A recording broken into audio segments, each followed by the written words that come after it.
वळूया पुढील बातमीकडे। विधानसभेपूर्वी सोमय्यांच्या अब्रू नुकसानीच्या खटल्यात संजय राऊत यांना दोषी ठरवण्यात आलं आणि त्यावरून आरोप प्रत्यारोप रंगलेले। मात्र हा खटला नेमका काय होता, संजय राऊतांना थेट शिक्षा का सुनावण्यात आली, पाहूयात या रिपोर्टमध्ये। अब्रू नुकसानीचा खटला, सामनावीर दोषी।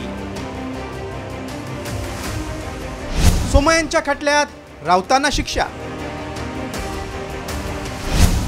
राऊतांना शिक्षेवरून राजकारण तापलं।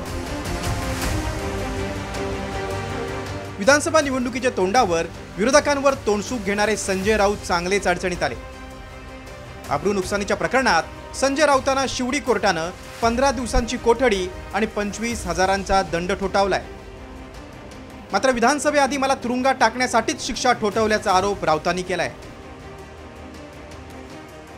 मी हा फक्त in the interest of public, सार्वजनिक हितासाठी जनतेच्या पैशाचा अपहार होतोय असं मला दिसलं, म्हणून फक्त हा प्रश्न उपस्थित केल्यावरती आज मला शिक्षा ठोठावलेली आहे। 15 दिवसांची कैद, 25,000 बऱ्याच शिक्षा आहेत। त्यांनी मला 15 वर्ष ठोठावली असली तरी काय मी सत्य बोलण्याचं थांबणार नाही। 100% विधानसभेच्या आधी त्यांना मला तुरुंगात टाकायचं आहे, मी तयार आहे। त्यांनी मला जरूर, मी सत्य बोलल्याबद्दल, भ्रष्टाचाराविरुद्ध एक आघाडी उघडल्याबद्दल जर त्यांना मला तुरुंगात टाकायचं असेल तर मी त्या लढाईला तयार आहे। संजय राऊतांना कोर्टानं ज्या शौचालय घोटाळ्यावरील वक्तव्याप्रकरणी शिक्षा सुनावली ते प्रकरण नेमकं काय आहे ते पाहूया।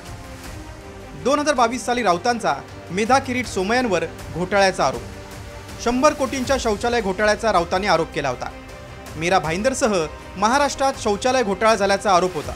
संजय राऊतांचे आरोप मेधा सोमय्यांनी फेटाळलेत। राऊतांविरोधात मेधा सोमय्यांनी कोर्टात अब्रू नुकसानीची याचिका दाखल केली होती।